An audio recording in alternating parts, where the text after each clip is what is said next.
Hello everyone, welcome back to my channel সোনার সংসার। আশা করি তোমরা সবাই খুব ভালো আছো। আমিও খুব ভালো আছি। আমার একটা নতুন ভ্লগে তোমাদের সবাইকে স্বাগত জানাই।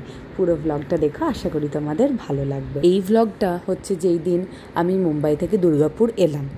এবার মুম্বাই থেকে যে আমরা শিফট করে যাচ্ছি, এটা আমার আগের কিছু ভ্লগসে আশা করি তোমরা সবাই জানতে পেরে গেছো। তো আমরা সবাই একসাথে আসিনি, আমি আর ছেলে আগে চলে এসেছি। কারণ কি, ছেলের ভীষণ শরীর খারাপ হচ্ছিল। এই জুন মাসে মানে মে মাসের এন্ডে যখন আমরা মুম্বাই গেলাম, তখন একদম ছেলে ভালো ছিল। তারপরে গিয়ে 3 বার পরপর ভীষণভাবে ভুগলো। মানে এদিকে ভমিটিং হচ্ছে একবার, এদিকে একবার পটি হচ্ছে কন্টিনিউয়াসলি, খাওয়ার ইচ্ছে চলে গেছে। মানে একদম আমরা পরেশান হয়ে গেছিলাম লাস্ট 1 মান্থ ধরে। তো যেহেতু আমাকে অফিস ভিজিট করতে হচ্ছে, তাই সঙ্গে সঙ্গে বা ইমিডিয়েটলি বেরিয়ে আসার কোনো আমাদের স্কোপ ছিল না। তাই যেই উইকটা আমার লাস্ট মুম্বাই অফিসে যাওয়ার ছিল, সেই উইকে অফিস গিয়ে আমি ছেলেকে নিয়ে তাড়াতাড়ি আগে চলে এসেছিলাম। এবার ওখান থেকে যেহেতু সমস্ত মাল আমাদের যা আছে, জিনিসপত্র যেগুলো বিক্রি করে দেওয়ার, যেগুলো পুরনো হয়ে গেছিলো সেগুলো আমরা বিক্রি করে দিয়েছি। আর যেগুলো নিয়ে আসার সেগুলো সব প্যাক হবে। তো ওখানে শাশুড়ি মা, শ্বশুর মশাই, তারপরে শঙ্কর সবাই থেকে গেছে। প্লাস আমার এবার কাকা শ্বশুরও গেছিলো সমস্ত জিনিসটা হেল্প করে দেওয়ার জন্য। ওরা সবাই থেকে গেছে, ওরা আবার আস্তে আস্তে। এবার আমাদের সেই দিনকে ফ্লাইট ছিল 10টার সময়, কিন্তু যথারীতি অনেকটা আগেই বেরোতে হয়। প্রায় 6টা 10-15 নাগাদ আমরা আমাদের বাড়ির থেকে বেরিয়ে গেছিলাম। তো আমরা যেহেতু কল্যাণে থাকতাম, মোস্টলি 2 আওয়ার্স হাতে নিয়ে বেরোতেই হয়। এবার না লাগলেও ট্রাফিকের জন্য 2 ঘন্টা হাতে নিয়ে বেরোতে হয়। তো সেভাবেই বেরিয়ে দেখো আমরা, শঙ্কর গেছিল আমাদেরকে ড্রপ করে আসার জন্য। তারপরে এই যে আমরা এবার ঢুকে পড়বো। ছেলে এবার পাপাকে আবার 1-2 সপ্তাহ পরে দেখতে পারে। সব কিছুই বুঝতে পারে না। ও ভাবে হঠাৎ আমাকে একটা বাড়ি থেকে আরেকটা বাড়ি নিয়ে যাচ্ছে। আবার সব জায়গায় গিয়ে বাড়িগুলো আমার চেনা, একবার করে ট্রেনে যাচ্ছি, কখনো ফ্লাইটে যাচ্ছি, ও এইসবই হয়তো মনে মনে ভাবে। হাই করো। হাই।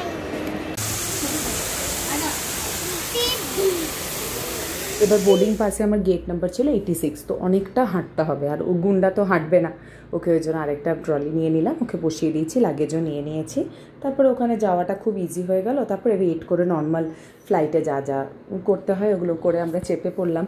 আর তারপরে বাকি যা যা ভিডিও আমার আগের একটা শর্টসে তোমাদের সাথে সব শেয়ার করেছি। এবার চলে এলাম পরের দিন সকালে। এবার যেহেতু শ্বশুর শাশুড়ি শঙ্কর কেউ আসেনি, আমি তো মা বাবির কাছেই যথারীতি। এবার আমি যেদিন এলাম তার পরের দিনই ছিল মায়ের বিপত্তারিণী পুজো। এবার মা উপোস করবে, কিন্তু আমি তো উপোস করবো না। তাও মায়ের সাথে বললাম আমি আর ছেলে দুজনেই কালীবাড়িতে যাব। সকালবেলাটা উঠে ওয়েদারটা দেখো, আর কত জবা ফুল ফুটেছে আমাদের গাছটাতে।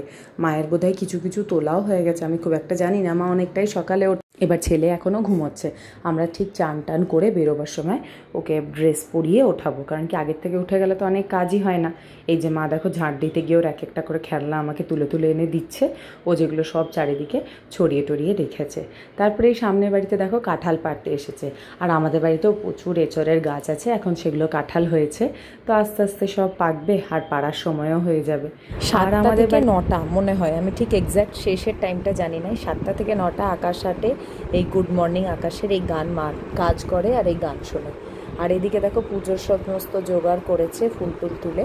প্রথমে একটু হাঁটা শুরু করলো, একটু পরে কোলে কোলে বলে কোলে চলে এলো। তারপরে ওকে নিয়ে কোলে হাঁটতে হাঁটতে আমি অনেকটা পিছিয়ে গেলাম।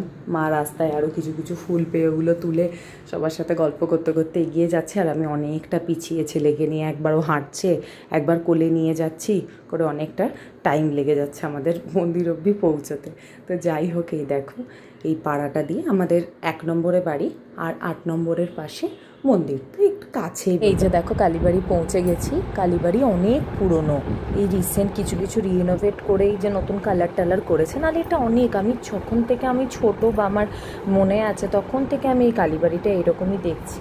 আস্তে আস্তে নতুন নতুন মন্দির, যেরকম আগে রাধাকৃষ্ণর মন্দিরটা ছিল না, তারপরে রাম সীতার মন্দির, এগুলো আস্তে আস্তে যেরকম গড়ে উঠছে নতুন নতুন করে।